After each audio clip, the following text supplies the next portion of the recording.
Hi, my name is Alicia O'Reilly, and I'm submitting this video for the teaching vacancy at Boston K-8, and I'm going to be answering the questions that you submitted in an email to me for the first step in the process.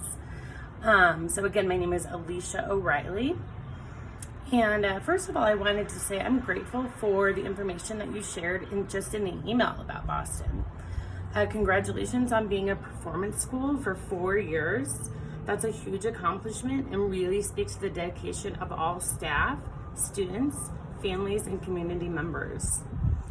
I've spent the last 10 years teaching and learning in Title I and Title II schools.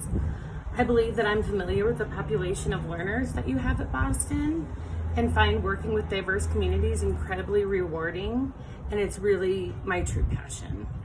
So I guess you could say I feel prepared for the challenges as well as excited to bring the experience and knowledge that I have to help ensure the success and development of all students at Boston K-8. Looking over your website and data, I'm extremely impressed with several things. I was drawn to your description of Boston as a community of learners and a family that works together. I'm truly looking for my home. I want to be part of something bigger than myself, where differences and risk-taking is valued and encouraged. I feel that the values that you've stated line up with who I am as an educator. I am a lifelong learner and truly appreciate the opportunities you have in place to support your teachers and staff. And it's evident from your structured professional development, PLCs, and regular coaching and feedback cycles that you really do support the growth of your educators so that we as teachers can be our very best in the classroom and give our best every day to our students. Teaching to me is not simply a job. It's at the core of who I am in life, both in and out of the classroom. I was also extremely impressed with your website. The school video is a lot of fun to watch and is a great representation of the diversity of your school. And it's really easy to observe just by watching that video why Boston has been performing so well. I was impressed with the activities the students were engaging in, the collaboration taking place, and especially interested in learning more about the action zone and how it's embedded into the curriculum. I watched the current principal video, the message that she sent out to the community, and I just found it really genuine, comforting, as well as informative. I also watched the video of your global cultural festival from this past year, and it was really inspiring to see all the different projects and the family and the community involvement and the obvious joy that was on all of the student faces in that video. So thank you for that. I truly believe I have the skills and knowledge from my past work that would be a positive addition to the Boston family. I look forward to sharing more about my work and my background, hopefully in the near future. So I'm a voracious reader, and to choose one literary character was pretty difficult for me that I share personality traits with. But I'm an elementary school teacher, so I thought a bit, and I decided to choose The Tree from the Giving Tree by Shel Silverstein. I chose this character because it is a story I love to share with my students, and it's also a complex character that develops character traits over time.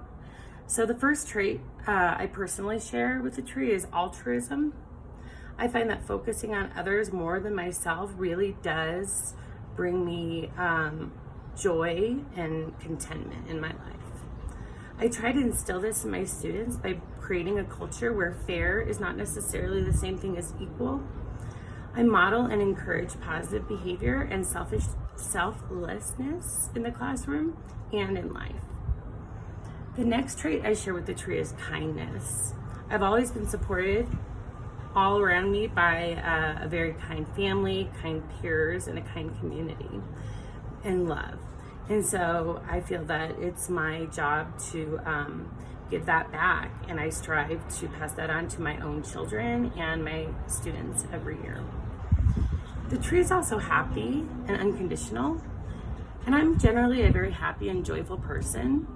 I really find good in most people in most situations, and I'm dedicated and will persevere even when things are hard or challenging. So the last trait I feel that I share that I'll mention with the tree is that she was a teacher like me.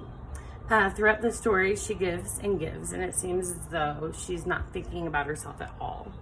But at the very end of the story, the boy says, "I don't need very much now," and he follows it up with, "I'm very tired." I believe that the boy has learned a great amount about life from the tree over those many years. And I like to believe that he's able to look back and reflect on his actions and behaviors, and then he has hopefully gained a deeper understanding of what unconditional love is and how valuable it is in this world. Why did I become an educator? I chose to become an educator first simply because I've always had a natural way of engaging with children and genuinely enjoy spending time with them. When I was a teenager, I took a babysitting class and I got my certificate, and I developed lessons and activities to bring with me to jobs. I had one particular job when I was 17 years old that I spent 5 days a week, 8 hours a day with a 6-year-old girl. So I was her babysitter every day, and her name was Laura. She was a really thin, almost frail looking little girl with a dash of freckles on her nose and a short bob, brown hair. And she was very quiet, introverted, didn't have a lot of friends. I would describe her now, looking back, as a tomboy with an eccentric personality. She and I spent a lot of time together, and her parents didn't allow me to drive her in the car, so we were limited to the small suburban quiet neighborhood during the days. At the beginning of summer, we would spend time just eating meals and watching TV and sometimes playing games here and there. She was fairly quiet and introverted, but as she warmed up to me and I got to know her more, I began to gain her trust and really see who she was. And I noticed that she loved to wear hats, and she would dress up in interesting clothes, just fun clothes, shirts and ties, and different kind of gender neutral type things, and wigs and all kinds of things. So she really enjoyed getting into character. So I created a schedule for our day. I found that it was a lot better for both of us. And so for some of that time, we worked on writing stories. And when we would write stories, we would then act them out. Sometimes we would get neighbors to watch us or other kids to watch or participate. And it was just a really fantastic, fun part of my day and my experience. And I guess I'm just reflecting back on this time in my life, and I realized that I truly had my first teaching experience with Laura. I had to build a relationship of trust with her, observe and analyze her reading and writing skills when we developed the stories together, and I had to help her find joy in learning in a format that was appropriate and inspirational to her. Okay, so I'm going to address the opportunity gap. If I were going to describe it to someone, I would describe the opportunity gap to be a systemic issue where circumstances such as race, ethnicity, zip code, and socioeconomic status determines a student's opportunities in life, rather than the theory that all people have the same chance to achieve to the best of their potential. So therefore, gaps are due to unequal or inadequate educational opportunities, not the capability or character of a student.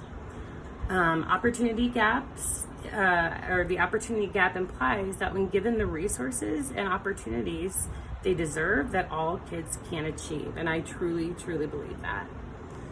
In my classroom, I promote equity in a variety of ways. First, I always set classroom norms at the beginning of the year. I do this with my class, let them help and participate and have ownership of that. We provide a safe, orderly learning environment. I explicitly teach how to show respect to one another, share ideas, opinions, and values. I teach students how to disagree respectfully and have time to practice these skills as well. I maintain a healthy school culture and aim to keep children in the classroom. So for example, I may use refocus time. If a student is struggling or needs a moment, they can go refocus and write or draw about how they're feeling, and then come back to class and the group ready to learn.